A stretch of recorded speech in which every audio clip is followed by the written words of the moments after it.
है आप सबका आपके चैनल एडवेंचर एकेडमी पर।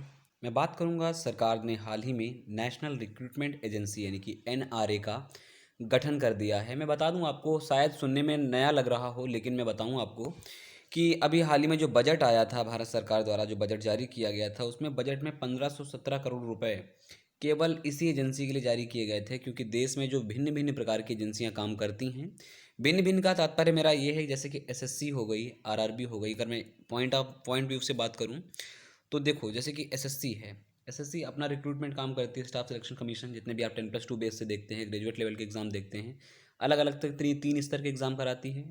आपका पहला तो होता है 10th बेस से, दूसरा होता है 12th बेस से, तीसरा होता है ग्रेजुएशन बेस से। 10th वाला बोलते हैं आपका मल्टी लेवल का जो काम होते हैं वो, उसके लिए जो 10+2 बेस के होते हैं वो क्लरिकल होते हैं। ग्रेजुएशन लेवल के आप सभी जानते हैं कि सीजीएल कराता है जो एग्ज़ाम एसएससी।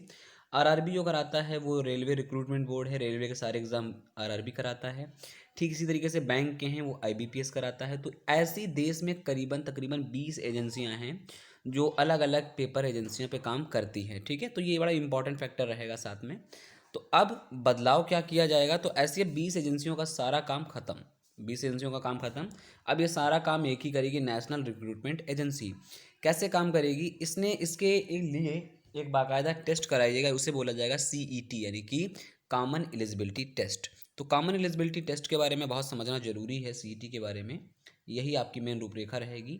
सीईटी एक साल में, यानी कि सीईटी एक साल में 2 बार होगा, यानी कि 2 बार एक वर्ष में आयोजित होगा। और एक सीईटी जो प्रीवियस में बताया जा रहा है कि 2 साल के लिए वैलिड होगा, तो जी नहीं, एक सीईटी अगर आप पास होते हैं तो 3 वर्षों तक ये वैलिड रहेगा। एक बार सीईटी पास करने के बाद माना जा रहा है कि अब ये जो सीईटी का जो कार्यकाल होगा, जो सीईटी की व्यवस्था होगी, जब ये सीईटी की व्यवस्था आ जाएगी तो 5% अभ्यर्थी कम हो जाएंगे। 5% अभ्यर्थी कम हो जाएंगे अब पेपर के एग्ज़ाम के कारण। और लगभग देश में 3 करोड़ युवा ऐसे हैं जो अलग अलग एजेंसियों के पीछे भागते हैं। या एसएससी जैसे एग्ज़ाम कराती है, आरआरबी एग्ज़ाम कराती है, तो लगभग 3 करोड़ युवा हर बार इन एजेंसियों द्वारा पेपर देते हैं। ठीक है, ये इंपॉर्टेंट फैक्ट रहेगा हमारे लिए। तो अब एक साल में जो सीईटी होगा वो 2 बार कराया जाएगा, और एक बार अगर आप सीईटी पास कर लेते हैं तो ये 3 वर्ष तक वैलिड रहेगा। तो आपको सीधे मेंस देने का अवसर मिलेगा, यानी कि आपको प्री जैसा पेपर आपको देना नहीं पड़ेगा।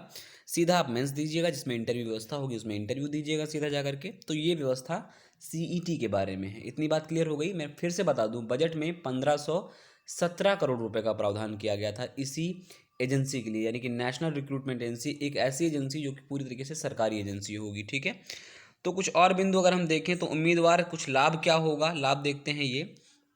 तो लाभ ये होगा कि उम्मीदवार अपने हिसाब से समय सारणी और परीक्षा केंद्र चुन पाएंगे, इससे जो राष्ट्रीय भर्ती एजेंसी द्वारा जो पेपर कराए जाएंगे। रोजगार सृजन को प्रोत्साहन, जैसे कि सीईटी के अंक केंद्र सरकार, राज्य सरकार, केंद्र शासित प्रदेश और पीएसयू और निजी क्षेत्र की कंपनियों को साझा किए जाएंगे। यानी कि जो आपके अंक होंगे, जो सीईटी में अंक आएंगे, उनको अलग अलग स्तर पर भी साझा किया जाएगा, जिससे कि आपको, मान लीजिएगा जो प्राइवेट निजी एजेंसियां हैं या निजी कंपनियां हैं, वहाँ पर भी आपका सीईटी का जो अंक पत्र रहेगा वो काम आ सकेगा। ठीक है, इस प्रक्रिया से सभी सरकारी और निजी कंपनियों के समय और खर्च में बचत होगी। तो बिल्कुल बचत होगी। जब देश में बहुत सारी एजेंसियां नहीं होंगी तो कहीं ना कहीं पेपर लीक जैसे जो मुद्दे बन जाते हैं वो कम होंगे।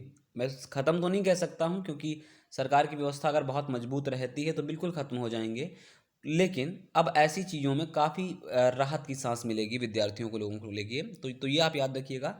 ये माई जीओवी पोर्टल पर बाकायदा ये पिक्चर अवेलेबल है, तो आप चाहें तो वहाँ पर देख सकते हैं, हालांकि आप चाहें तो यहाँ से स्क्रीनशॉट ले सकते हैं। तो आई होप आपको सीईटी के बारे में पता चल गया होगा, क्या है सीईटी, क्या है आपका ये एनआरए। तो ये व्यवस्था याद रखिएगा। बजट का प्रावधान याद रखिएगा, जैसे मैंने बार बार मेंशन करके आपसे उल्लेखित किया।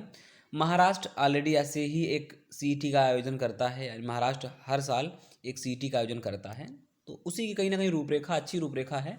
आई होप आपको वीडियो भी पसंद आया होगा। वीडियो अगर अच्छा लगे तो चैनल को सब्सक्राइब करना ना भूलिएगा। वीडियो को लाइक करें, शेयर करें, कमेंट करें और बने रहिए हमारे साथ। बने रहें। नमस्कार।